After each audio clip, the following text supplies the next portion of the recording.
Have you ever inspected a property and been disappointed? In today's episode, we will discuss how to research properties before inspecting them to save you time and having to look through properties that you would never consider. Welcome back to the Own It podcast. My name's Dion, and in today's episode, we'll discuss doing a desktop analysis on each property you're considering inspecting. This will help you focus on what properties you actually would consider purchasing and avoid you having to go through a lot of properties that are just time wasters. What a lot of buyers do when they find a property that they like on realestate.com or Domain is that they'll skim the photos and add the inspection to their list for the weekend. And although they're not doing anything wrong, they're just missing a lot of steps along the way to prevent that disappointment. The more research you do before inspecting a property, that will minimize the likelihood of the property you're going to look at being one that's not quite right for you. So it's really important to spend 5 minutes just looking at a property in more detail on your phone, which everyone can do. And this can save you having to drive 15, 20 minutes to an inspection or more, spend time at the inspection, and then drive into the next one. This also means if you have two open for inspections at the same time, you can prioritize the one that will work better for you. It is really important to understand that vendors are paying for the advertising. So platforms like realestate.com and domain.com will always present the property in their best light. Now, these platforms still have a lot of information on them that you can use, but there are other websites as well that you can access and use to eliminate any risk. A great free website you may not have heard about is property.com.au. So it's actually owned by realestate.com.au as well. And this website is more tailored for buyers. You can search up any property if they're selling it or even if they're not. So you could even look up your own property if you wanted and just get a bit of information for free. This website has information on surrounding plans and permits, zones, overlays. It has information on potential prices, what you could potentially rent a property for. And this is great information all for free. And this would take you 3 seconds to search up. So this is a great step to implement before inspecting a property. Make sure you search the address up on property.com.au and make sure you're comfortable with everything that website offers you. As someone who has looked at thousands of properties online, I can assure you the photos are the least important part of what you should be looking for. Now, of course, like anyone, I skim the photos to see the condition of the property, but the floor plan is more important.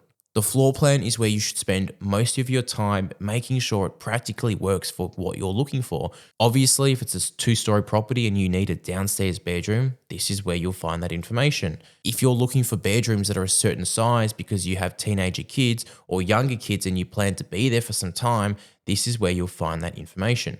Now, a side note to this, if you look at a property online and it does not have a floor plan, normally this is because the floor plan is not favorable. And as I discussed before, vendors are the ones that pay for the advertising.